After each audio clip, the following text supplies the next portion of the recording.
Hello नमस्कार साथियों, GCP science classes में आपका हार्दिक अभिनंदन है। जैसा कि बेटा हम पढ़ रहे हैं क्लास 12th के फिजिक्स और केमिस्ट्री के अनसॉल्व पेपर को, जिसमें फिजिक्स का सेट नंबर 3 चल रहा है और वहां क्वेश्चंस नंबर 5 तक कंप्लीट करा दिए हैं। आज हम लेकर आए हुए हैं क्वेश्चंस नंबर 6 को। और क्वेश्चंस नंबर 6 क्या बोल रहा है? क्वेश्चन नंबर 6 बोल रहा है एम्पियर का परपति नियम लिखकर सिद्ध कीजिए। इसका उपयोग कर अनंत लंबाई के धारावाहिक चालक तार द्वारा उत्पन्न चुंबकीय क्षेत्र का व्यंजक ज्ञात कीजिए। तो देखो, सबसे पहले पढ़ेंगे बेटा एम्पियर का परपति नियम। एम्पियर का परपति नियम। परपथीय नियम क्या है? एम्पियर का परपथीय नियम देखो, इस नियम के अनुसार किसी बंद पथ या परपथ के अनुदिश चुंबकीय क्षेत्र के रेखीय समाकलन का मान उस पथ द्वारा घिरे हुए पृष्ठ से होकर गुजरने वाली धारा के मान का म्यू नॉट गुना होता है। किसी बंद पथ या परपथ के अनुदिश चुंबकीय क्षेत्र के रेखीय समाकलन का मान उस पथ द्वारा घिरे हुए पृष्ठ से गुजरने वाली धारा के मान का म्यू नॉट गुना होता है। यह है बेटा एम्पियर का परपथी नियम। तो लिखेंगे इस नियम के अनुसार किसी बंद पथ या परपथ के अनुदिश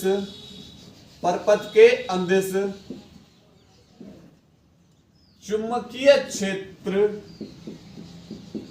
के रेखीय समाकलन का मान उस पथ द्वारा घिरे पृष्ठ से गुजरने वाली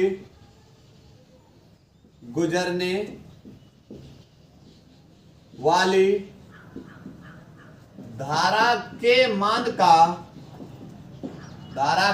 का म्यू नॉट गुना होता है। क्लियर? अब बेटा करेंगे इसकी उत्पत्ति, यानी इसको सिद्ध करना है। बेटा ये फॉर्मूला कैसे बना? देखो, सबसे पहले मैंने मान लिया एक चालक तार है, जिसमें माना एक चालक तार AB है, जिसमें धारा नीचे से ऊपर की ओर प्रवाहित होगी।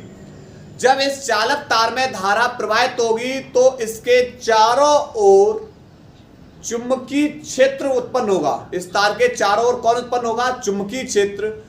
और जो कि बेटा ये चुंबकीय क्षेत्र, ये वाला जो चारों ओर चुंबकीय क्षेत्र उत्पन्न हो रहा है, ये क्या बन जाएगा बेटा? पथ। यानी ये बंद पथ हो जाएगा और बंद पथ के अनुदिश ही कौन हो जाएगा? चुंबकीय क्षेत्र। क्लियर? तो यहां पर जब इस तार में धारा प्रवाहित करेंगे तो इसके चारों ओर चुंबकीय क्षेत्र उत्पन्न होगा, जो इस पथ, मान लिया पूरे पथ की लंबाई L है, इस पथ की लंबाई के अनुदिश होगा। इसके मध्य बिंदु O से R दूरी पर एक बिंदु P स्थित है, जिस पर उत्पन्न चुंबकीय क्षेत्र सीधे धारावाही चालक के कारण बिंदु P पर उत्पन्न चुंबकीय क्षेत्र। तो ये पूरा का पूरे पथ की लंबाई L है। तो पहले बेटा हम बिंदु P पे अल्पांश भाग लेकर पता कर रहे हैं चुंबकीय क्षेत्र कितना है। तो लिखेंगे सीधे धारावाही चालक तार के कारण उत्पन्न चुंबकीय क्षेत्र। सीधे धारावाही चालक तार के कारण उत्पन्न चुंबकीय क्षेत्र, और किसी सीधे धारावाही चालक तार के कारण उत्पन्न चुंबकीय क्षेत्र का फॉर्मूला होता है mu 0 upon 2 pi I upon R। Mu 0 upon 2 pi into में I अपॉन R। ये बेटा किसका फॉर्मूला होता है? ये होता है सीधे धारावाही चालक तार के कारण उत्पन्न चुंबकीय क्षेत्र का फॉर्मूला। अब चूंकि बेटा हम इसकी क्या करेंगे, LHS को लेंगे और RHS को क्या कर देंगे, सिद्ध कर देंगे। क्लियर? तो यहां पर रेखीय समाकलन चुंबकीय क्षेत्र B इंटू में dl का। अब देखो V डॉट dl, देखो यहां पर डॉट, दो सदिश वेक्टरों का जो डॉट गुणनफल होता है B डॉट A बराबर होता है AB cos थीटा। तो डॉट के लिए बेटा क्या लाएंगे, cos, और क्रॉस के लिए लेकर आएंगे साइन। तो यहां डॉट है तो डॉट के लिए बेटा हम क्या लाएंगे, यहां पर cos। तो B इंटू में dl cos थीटा। अब यहां पर देखो जो यहां पर चुंबकीय क्षेत्र है लंबाई के अनुदिश है, चुंबकीय क्षेत्र है लंबाई के अनुदिश है, अर्थात cos जो थीटा बराबर बनेगा बेटा 0, और cos 0 का वैल्यू बेटा कितना होता है 1, अर्थात b इंटू, अर्थात बेटा यहां पर क्या होगा, रेखीय समाकलन b इंटू में dl, और cos 0 का वैल्यू कितना होता है 1, तो यहां बचेगा रेखीय समाकलन b इंटू में dl, और cos 0 का वैल्यू 1 हो जाएगा, तो 1 का गुणा इसमें करेंगे तो वही होगा।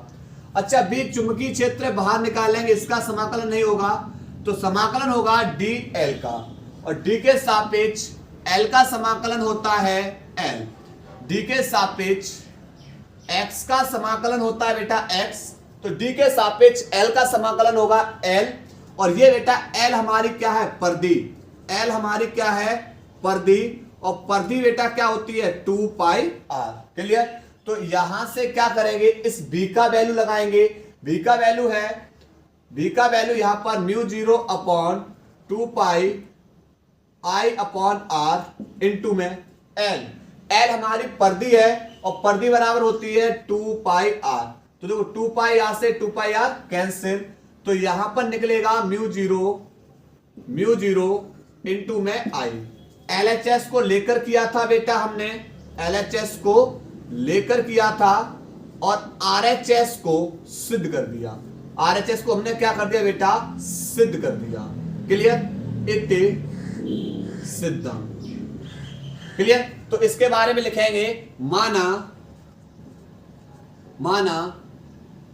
एक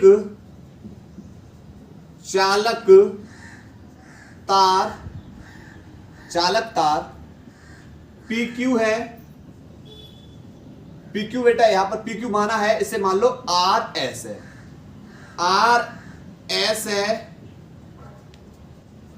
जिसमें धारा नीचे से ऊपर की ओर, नीचे से ऊपर की ओर प्रवाहित हो रही है,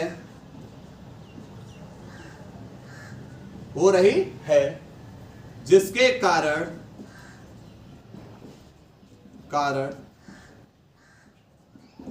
तार के चारों ओर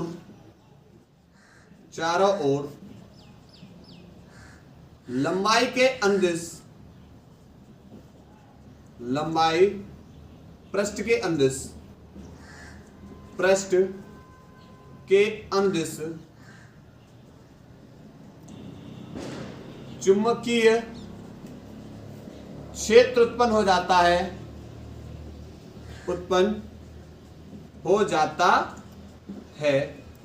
तब सीधे धारावाही चालक के कारण उत्पन्न चुंबकीय क्षेत्र। उसके बाद बेटा इसका अनुप्रयोग करा रहे हैं, पहले इसको नोट करिए।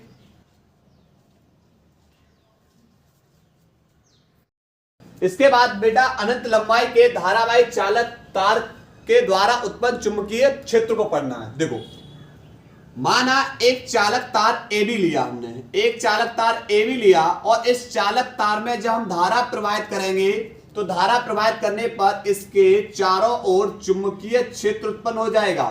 कौन उत्पन्न हो जाएगा, चुंबकीय क्षेत्र, जो लंबाई के कैसा होगा, अनुदिश होगा, यानी ये परिधि, जिसके चारों ओर, तार के चारों ओर चुंबकीय क्षेत्र उत्पन्न हो जाएगा, तो ये क्या बन जाएगा बेटा, परिधि। ठीक है, जो लंबाई का अनुदिश होगा, इसके मध्य बिंदु O से r दूरी पर एक बिंदु P स्थित है, और इसी बिंदु P पर हमें क्या ज्ञात करनी है, चुंबकीय क्षेत्र की गणना करनी है। क्लियर? तो लिखेंगे माना अनंत लंबाई का एक चालक तार AB है, जिसमें धारा I प्रवाहित हो रही है, इसके मध्य बिंदु O से R दूरी पर एक बिंदु P स्थित है, जिस पर चुंबकीय क्षेत्र की गणना करनी है। क्लियर? अब तब एम्पियर के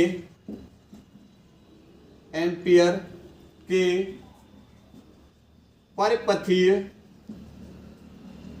नियम से, क्या एम्पियर का परिपथीय नियम, रेखीय समाकलन B इंटू में dl बराबर म्यू 0 इंटू में I।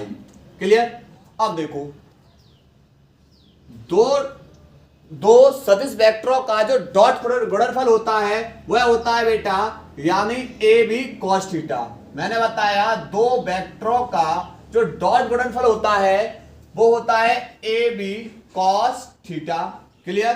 तो यहां पर दो वेक्टर का जो सदिश गुणनफल बनेगा वो बनेगा b इंटू में dl कॉस थीटा बराबर म्यू 0 इंटू में I। ठीक है, अब यहां से देखो, चुंबकीय क्षेत्र है वह लंबाई के कैसा, अनुदिश है, अर्थात इनके बीच में बेटा जो एंगल बनेगा वो थीटा बराबर कितना बनेगा, 0, और cos 0 का मान बेटा कितना होता है, cos 0 का मान होता है 1, cos 0 का मान कितना होता है 1। क्लियर? यहां पर थीटा बराबर 0 लगाएंगे तो ये तो 1 हो जाएगा, तो b इंटू में dl, 1 का गुणा बेटा इसमें करोगे b इंटू में dl, b को निकाल लेंगे बाहर, तो रेखीय समाकलन होगा केवल dl का म्यू 0 इंटू में I, जहां बेटा d के सापेक्ष l का समाकलन l है बराबर म्यू 0 इंटू में I। अब l हमारी क्या है, l हमारी परिधि है, और परिधि बराबर होता है 2 पाई r, परिधि बराबर क्या होगा 2 पाई r, तो b इंटू में l की जगह लगाएंगे 2 पाई r बराबर म्यू 0 इंटू में I। 2 पाई r ये गुणा में है, दूसरी ओर जाके बेटा पहुंच जाएंगे भाग में, तो म्यू 0 इंटू में I अपॉन 2 पाई r। और ये बेटा एक सीधे धारावाहिक चालक तार के कारण उत्पन्न चुंबकीय क्षेत्र के लिए फॉर्मूला, मात्रक हो जाएगा इसका टेस्ला। नोट करें बेटा इसको।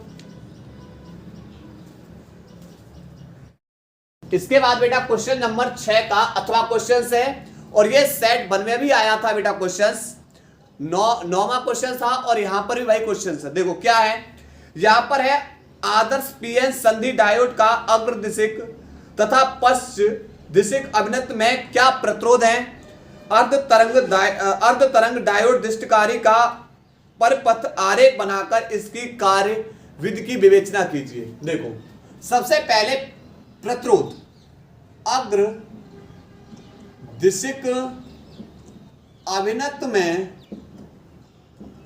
में प्रतिरोध बेटा कैसा होगा, प्रतिरोध 0 तथा पश्च दिशिक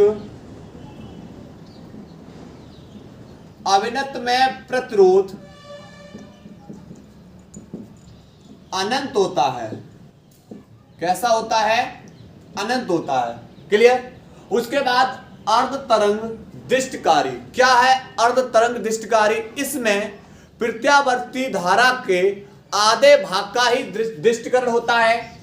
इसमें क्या होता है, ट्रांसफार्मर की दो कुंडलियां लेते हैं, ट्रांसफार्मर की दो कुंडलियां लेंगे। पहली कुंडली इसे प्राथमिक कुंडली बोल देंगे T1 और दूसरी कुंडली को द्वितीय कुंडली T2। प्राथमिक कुंडली से हम जोड़ते हैं प्रत्यावर्ती धारा स्रोत, प्रत्यावर्ती धारा स्रोत। द्वितीय कुंडली से हम क्या करते हैं, एक PN संधि डायोड लगाते हैं, PN संधि डायोड। और यहां पर और उसके बाद बेटा एक लोड प्रतिरोध, लोड प्रतिरोध लगा दिया हमने ये। और इसे क्या कर दिया, इससे क्या हुई, लोड प्रतिरोध से हमें धारा बेटा क्या होगी, निर्गत धारा प्राप्त होगी। और प्राथमिक कुंडली है जो निवेशी कुंडली है, इसमें धारा का क्या करेंगे, निवेश। क्लियर। तो ये बेटा क्या होगी, ये वाली जो पहली कुंडली है इसे बोलेंगे निवेशी कुंडली और इसे बोलेंगे निर्गत कुंडली, निर्गत कुंडली, इसे बोलेंगे निर्गत कुंडली। इससे धारा को बाहर निकाला जाएगा और इससे प्रत्यावर्ती धारा को बेटा क्या किया जाएगा, निवेश किया जाएगा। क्लियर। तो यहां से बेटा ये एक चित्र बनाना है। तो पहले हमने यही लिखा है कि यह वह उपकरण होता है जो प्रत्यावर्ती धारा के आधे भाग का ही दिष्टकरण करता है। अर्ध तरंग दिष्टकारी में जो ट्रांसफार्मर की एक कुंडली से प्रत्यावर्ती धारा स्रोत तथा दूसरी कुंडली से PN संधि डायोड तथा एक लोड प्रतिरोध जोड़ देते हैं और लोड प्रतिरोध से हमें बेटा क्या मिलती है, निर्गत वोल्टता प्राप्त होती है। क्लियर। अब कैसे काम करेगा, देखो ये होती है हमारी प्रत्यावर्ती धारा इस तरीके से। ये इसका मूल बिंदु है, मूल बिंदु से ऊपर वाले जो चक्र है धनात्मक, मूल बिंदु से नीचे वाले चक्र हैं ऋणात्मक। यानी आधा चक्र प्रत्यावर्ती धारा में जो आधा चक्र होता है धनात्मक और आधा चक्र कैसा होता है, ऋणात्मक। अब बात करेंगे यहां पर जो द्वितीय कुंडली है ये A सिरा है और इसका ये B सिरा है।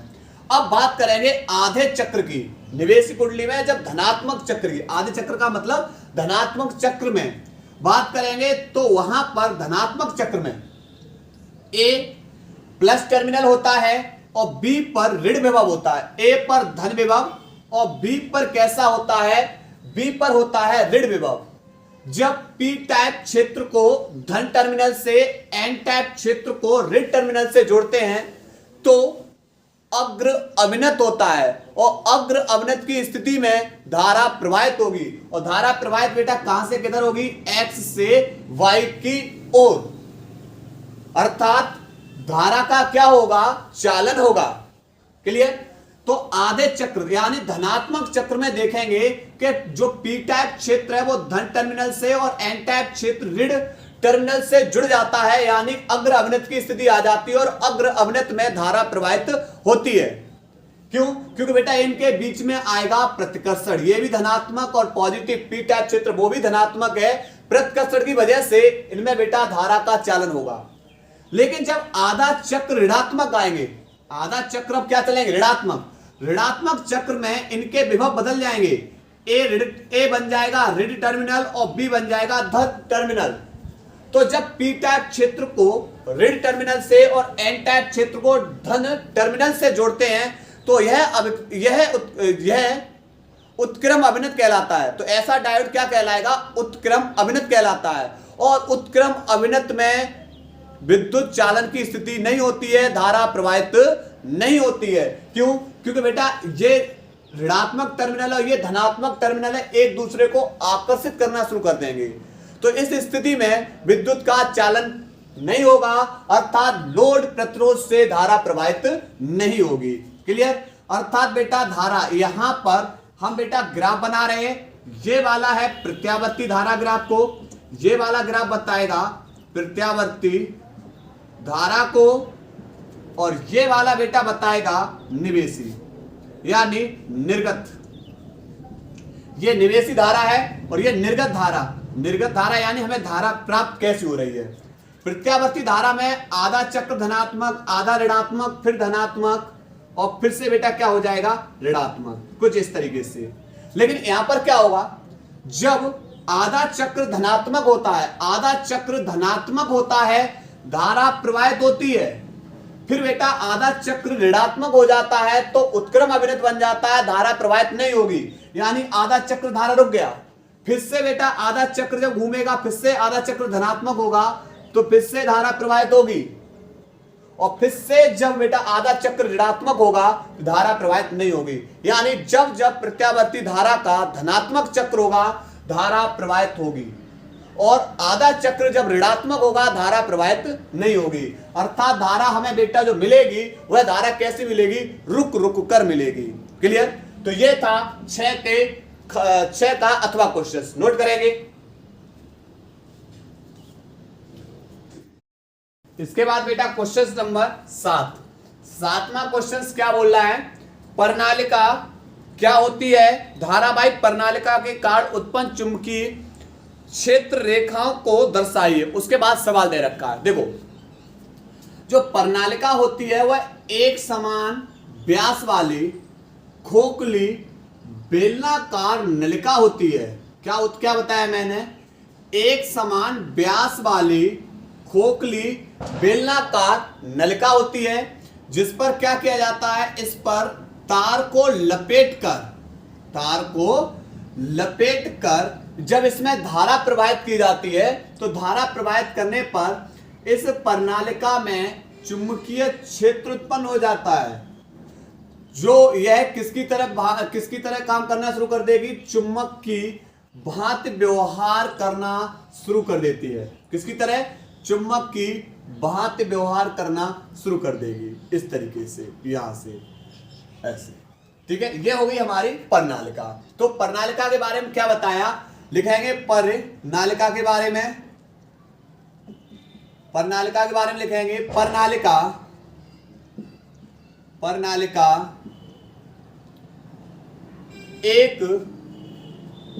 एक समान व्यास की बेलनाकार नलिका होती है, जिस पर तार को लपेटकर उसमें धारा प्रवाहित की जाती है, तो यह चुंबक की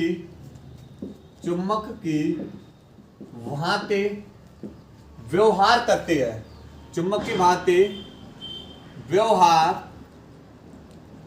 करती है, क्लियर? ये हो गई प्रणालिका, और ये बेटा इसका बन गया चित्र। अब सवाल क्या बोल रहा है, सवाल बोल रहा है बेटा देखो यहां पर जो इस प्रणालिका की जो लंबाई है L बराबर 80 सेंटीमीटर, पर लंबाई सेंटीमीटर नहीं होती है, मीटर में होती है, तो 80 इंटू मीटर में चेंज करने के 10⁻⁻² से गुणा।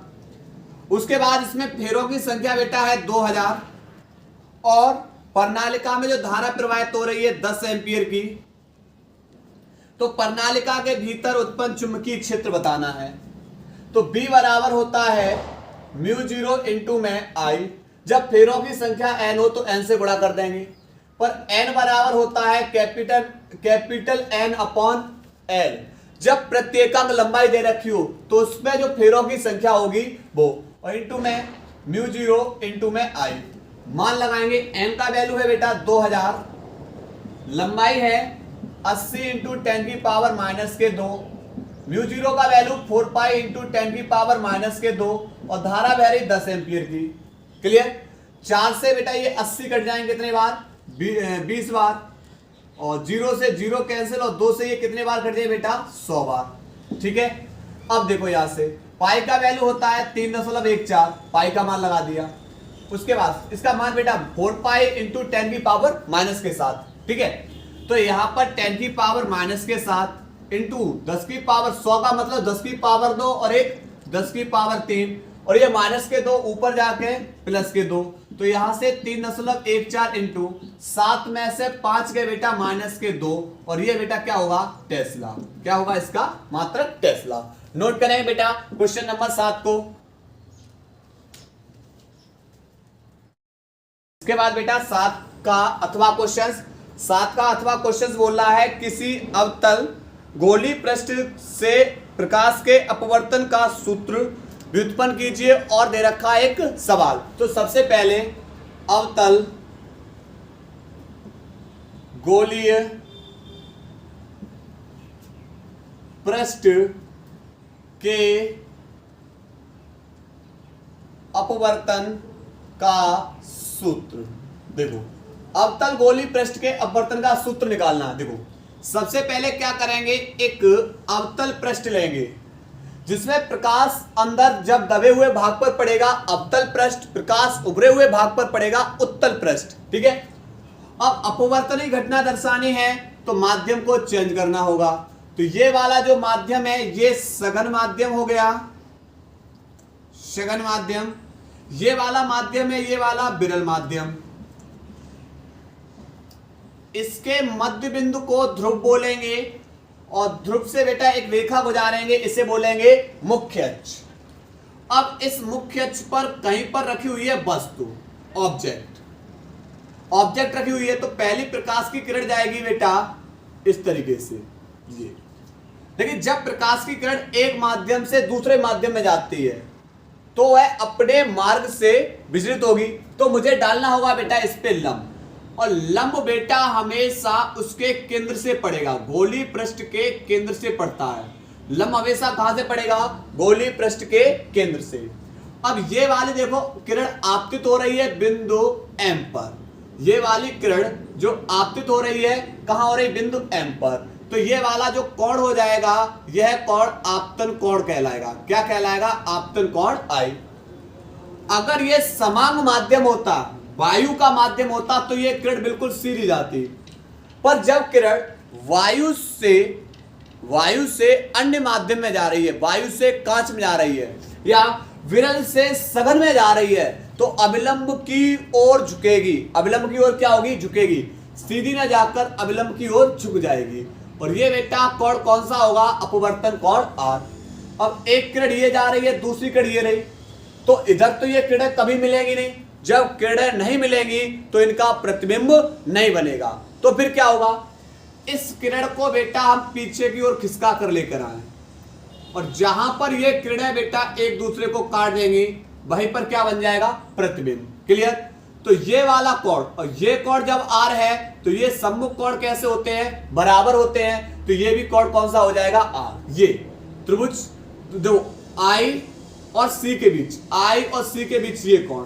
ठीक है। अब देखो सबसे पहले करना क्या है, देखो ध्रुव से केंद्र तक की दूरी, वक्रता त्रिज्या, I पर इमेज मतलब प्रतिबिंब बन रहा है तो ये प्रतिबिंब की दूरी, O पर वस्तु रखी हुई है तो ये वस्तु की दूरी U से।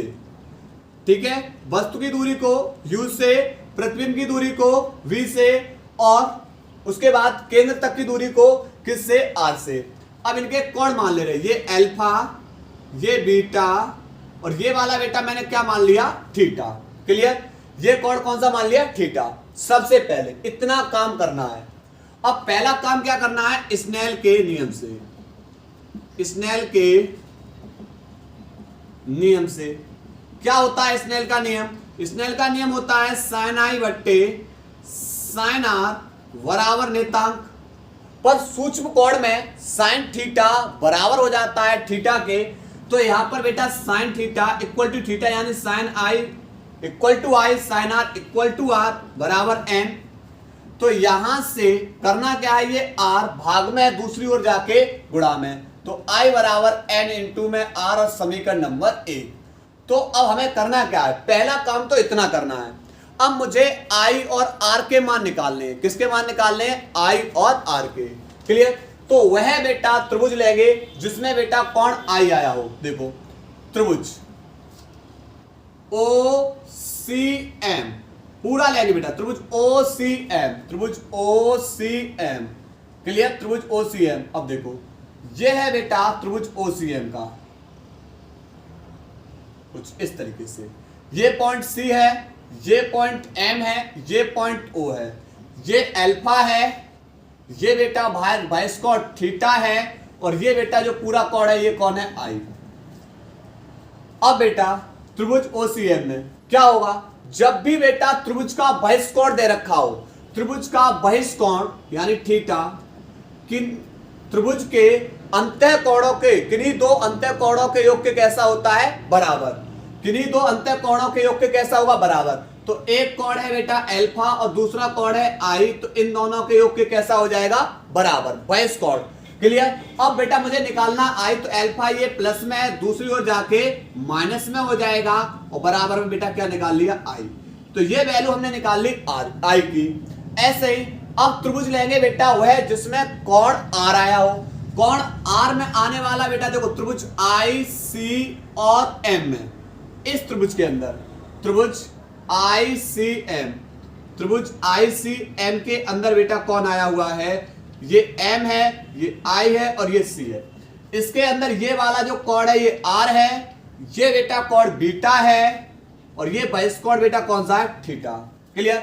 और फिर बेटा बहिष्कोण दे रखा है, तो बहिष्कोण किन्हीं दो अंतः कोणों के योग के बराबर होगा, अर्थात थीटा बराबर होगा बीटा प्लस आर के, दो अंतः कोणों के।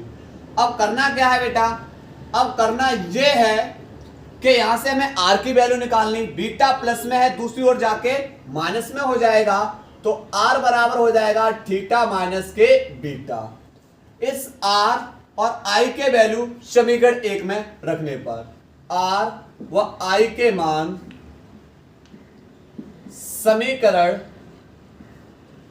1 में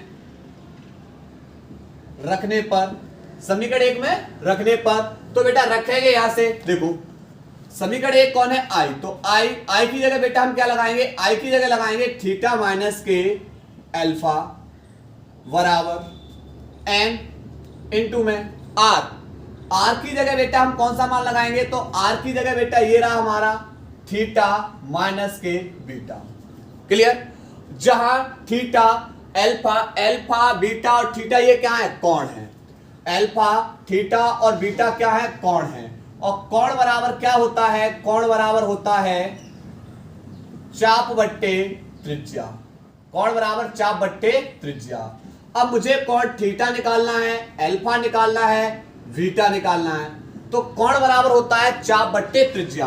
तो ये बेटा कौन हो जाएगा, चाप। अब मुझे क्या निकालना है, थीटा कोण। तो थीटा कोण कहां है, ये बिंदु सी पर है, ये कोण थीटा, तो ये हो जाएगी सी तक की दूरी त्रिज्या और ये क्या हो जाएगा, चाप। तो चाप हो जाएगा एमपी बट्टे चाप एमपी बट्टे त्रिज्या। त्रिज्या देखो पी से लेके सी तक की दूरी पीसी। क्लियर। उसके बाद अल्फा कोण कहां पर है, ये आई पर है, चाप एमपी बट्टे त्रिज्या पी से लेकर आई तक त्रिज्या। बीटा मुझे क्या निकालना है, बीटा। तो बेटा बीटा यहां पर अल्फा बेटा यहां पर ओ तक की दूरी होगी बेटा पी ओ। अल्फा होगा हमारा पी से लेकर ओ, क्योंकि अल्फा कोण बिंदु ओ पर है। अब बीटा निकालना है, बीटा आई पर है, बीटा कहां, आई पर, तो चाप हमारा एमपी बट्टे बीटा कहां, आई पर है, तो पी से लेकर आई तक की दूरी ये क्या हो जाएगी, त्रिज्या पी आई। क्लियर। अब देखो यहां से ये देखो पी से सी तक की दूरी त्रिज्या हो गई, पी से आई तक की दूरी प्रतिबिंब की दूरी, पी से ओ तक की दूरी वस्तु की दूरी। अब ये सब मान बेटा इसके अंदर लगाओ, थीटा अल्फा थीटा बीटा के मान सब यहां लगाओ। थीटा बराबर बेटा निकाला एमपी बट्टे पीसी माइनस अल्फा की जगह एमपी और बट्टे में बेटा कौन है, एमपी बट्टे पीओ, ये बेटा लगा दिया अल्फा की जगह बराबर एन। थीटा की जगह लगाओ, थीटा की जगह एमपी बट्टे पीसी माइनस बीटा की जगह एमपी और बट्टे पी आई। ऊपर से बेटा एमपी कॉमन आ रहा है, 1/PC माइनस के 1/PO बराबर एन। यहां से बेटा दोनों जगह से एमपी कॉमन आ रहा है, एमपी कॉमन ले लेंगे तो 1/PC माइनस के 1/PI। एमपी से एमपी कैंसिल, बचेगा 1/PC बराबर 1/PO, सॉरी 1/PC माइनस के 1/PO बराबर होगा एन का बेटा एन और इनटू में बेटा 1/PC माइनस के 1/PI। क्लियर। अब देखो ध्रुव से जितनी भी इधर की दूरियां होंगी सबकी सब पॉजिटिव, ध्रुव से इधर की दूरियां सब पॉजिटिव, इधर की दूरियां सबकी सब बेटा कैसी होंगी, नेगेटिव। क्लियर। अब देखो त्रिज्या भी इधर है, प्रतिबिंब भी इधर है और वस्तु भी इधर है। अब देखो लगाएंगे 1/पी सी, पी से सी तक की दूरी त्रिज्या r है, ध्रुव से इधर है, चिन्ह माइनस का लेंगे, माइनस 1/पी ओ, पी से लेके और ओ ये रहा, और पी और ओ ये बेटा दूरी किस, वस्तु की दूरी u पर है किधर, इधर, चिन्ह माइनस का, बराबर n का गुणा इसके अंदर करोगे 1 के, तो n पी सी, पी से सी तक की दूरी r, इधर होगी बेटा चिन्ह माइनस का, माइनस पी आई, पी ये रहा, आई रहा, ये प्रतिबिंब है और दूरी बेटा b, ध्रुव से इधर है, चिन्ह माइनस का v, और प्रतिबिंब की दूरी किससे लिखेंगे, b से। क्लियर। इसके बाद अब देखते हैं माइनस के 1/r, minus minus plus 1/u बराबर माइनस के n/r, माइनस माइनस के प्लस 1/v, सॉरी n का बेटा इसके अंदर भी गुणा किया है तो n/b, n/b। अब करना क्या है, r को एक और कर लो, तो माइनस का r है, इस दूसरी ओर जाके बेटा किसका हो जाएगा, प्लस का, n/r माइनस 1/r बराबर n/b, ये प्लस का है, दूसरी ओर जाके माइनस का। क्लियर। हर समान है, अंशों को घटा देंगे, n माइनस के 1/r बराबर n/b माइनस के 1/u, और ये हमारा रहा सूत्र। क्लियर। और इसके बाद बेटा यहां से हम लगा सकते हैं n बराबर, क्या लगा सकते हैं, n बराबर n2/n1, n बराबर n2/n1, जहां n2 माध्यम 2 का अपवर्तनांक है और n1 माध्यम 1 का अपवर्तनांक है।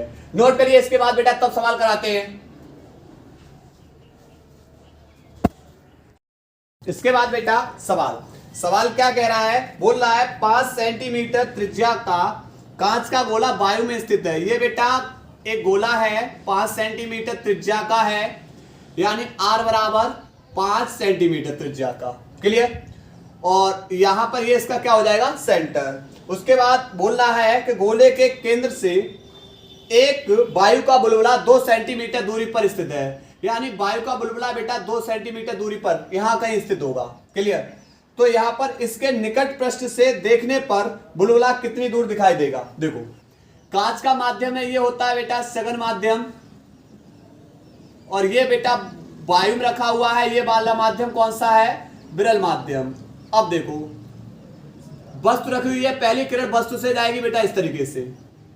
अब चूंकि बेटा सघन माध्यम से विरल माध्यम में किरण जा रही है, अपने मार्ग से विचलित होगी, और जब प्रकाश की किरण सघन से विरल में जा रही है, सघन से विरल में जाती है तो अविलंब से दूर हटेगी, और विरल से सघन में आएगी तो अविलंब की ओर झुकेगी। तो हमने बताया बेटा जब इस पे डालेंगे अविलंब, और अविलंब बेटा कहां पड़ता है, उसके केंद्र पर। क्लियर। तो ये किरण बेटा सीधी ना जाकर अविलंब से दूर हटेगी, अविलंब से दूर हटेगी। एक किरण ये जा रही है, दूसरी किरण ये रही, कभी नहीं काटे बेटा, इस किरण को क्या करेंगे, पीछे की ओर खिसकाएंगे, और जहां पर ये एक दूसरे को काट देंगी वहीं पर क्या बन जाएगा, प्रतिबिंब। क्लियर। जो भी दूरियां मापते हैं परावर्तक पृष्ठ के ध्रुव से मापते हैं। क्लियर। जो भी दूरियां मापते हैं परावर्तक पृष्ठ के ध्रुव से, ध्रुव से केंद्र तक की दूरी त्रिज्या r कितनी है, 5 सेंटीमीटर। ध्रुव से वस्तु बेटा, यहां वस्तु रखी हुई है, वस्तु बेटा कितनी दूरी पर है, वस्तु बेटा यहां पर, ये यहां पर वस्तु कितनी दूरी पर, यहां पर इसे सेंटर मान लो और इसे मान लो ऑब्जेक्ट। ठीक है। वस्तु कितनी दूरी पर है, तो केंद्र से वस्तु 2 सेंटीमीटर दूरी पर है, टोटल दूरी 5 है, तो यहां से 5 में से अगर ये 2 हटा दो तो बचेगा कितना, 3। तो वस्तु बेटा कितनी, ध्रुव से कितनी दूरी पर रखी हुई है, 3 सेंटीमीटर दूरी पर। क्लियर। उसके बाद किरण कहां से जा रही है, और कांच का अपवर्तनांक दे रखा है 1.5, पर किरण बेटा जा कहां से रही, सघन से विरल में जा रही है, इसलिए इसे माध्यम n1 से, और किस में जा रही है, माध्यम n2 बराबर बेटा किस में जा रही है, 1 में। हमें बेटा निकट देखने पर बुलबुला कितनी दूरी पर दिखाई देगा, यानी उसकी इमेज बतानी है। कांच के अपवर्तनांक, गोली पृष्ठ के अपवर्तनांक का फॉर्मूला n2 माइनस के n2/b माइनस के n1/u बराबर n2 माइनस के n1/r, और मैंने बताया था n बराबर हो लगाएंगे n2/n1। कौन से फॉर्मूला लगाएंगे, n बराबर n2/n1। n2 का वैल्यू बेटा n2 का वैल्यू है 1 बट्टे बी माइनस n1 का वैल्यू 1.5 बट्टे u।